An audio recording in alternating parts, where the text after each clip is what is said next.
Christchurch's local alcohol policy is one step closer, with city councillors voting yes to tighter restrictions on alcohol in the city.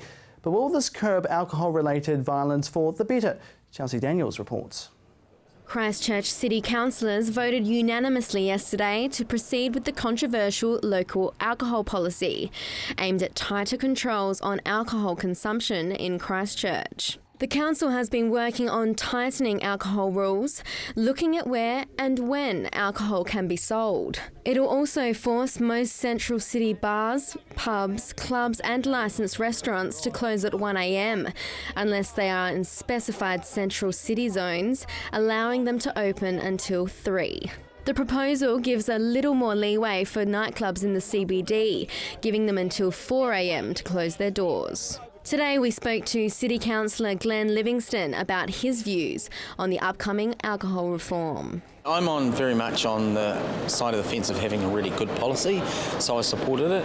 The essential part of it is to reduce the harmful effects of alcohol. So that's the purpose and the intent of the policy. And then we've got some hours for off-licence, like your supermarkets, 9 a.m. to 9 p.m. In my view, I actually think it's quite reasonable. So that's 12 hours and an 8-hour working day in which to purchase alcohol.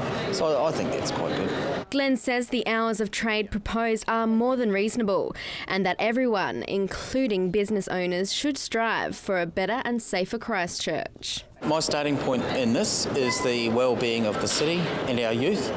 My question back to the business owners is, so what's this about for you guys? Is it about the dollars in the till, or are you actually concerned about the city? Naturally, you want to do well in your business. Every business wants to do well. We're not out there to crush businesses. Our starting point is the well-being and the welfare of our younger people, especially in the city. Last month, the director of the National Addiction Centre said he seemed to think the council is heading in the right direction. I think the council's proposal is very reasonable. I think that it's definitely a step forward. It could be more robust, but I think they've come up with something that's a good compromise at this point.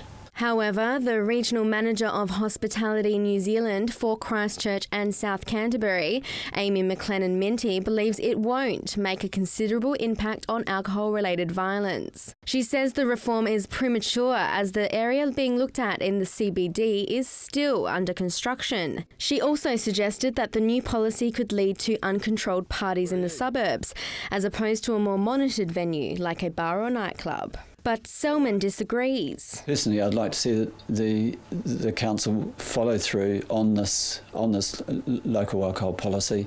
There's been a highly consultative and expensive process. The previous council formulated the plan and laid out the basics of the policy in 2013, but now they have put it out for public notification. The provisional local alcohol policy will be publicly notified through newspaper advertisements and on the council's website.